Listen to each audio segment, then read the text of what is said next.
pinapiti lang agis niyong aktoro ay piti jud kay ni ron kay bag-unis niyong mata ang atong gitirada ron kining puso sa saging ug kining pamilya nga sardinas. Kalami jud kay ni.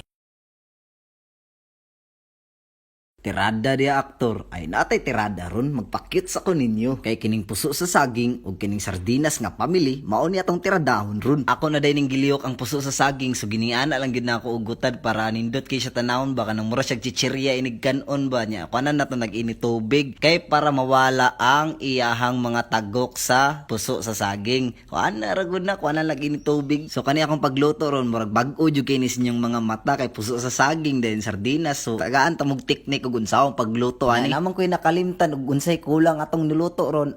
Lamas ra di ay kining sibuyas og sili. Nya aton na day ning ilono diri. Gisahon sa ni natong lamas. Iapil lang nato ng sili para muhalang siya diya.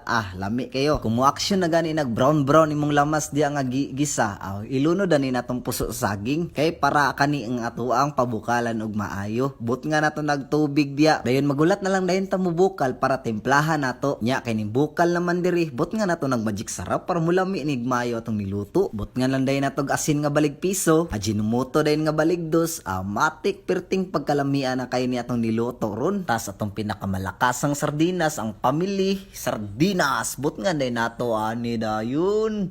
Pagbutang lagi kay ingon naman kog lamian na kay tan-awon. Oy, murag manindog man ang atong balibo anig makatilaw ta. Manindog yun atong balibo ron. Lisod pug gay natog dili nato tilawan nga perting pagkaplastaran na ra ba kay sa lamisa ani the perfect bite of actor.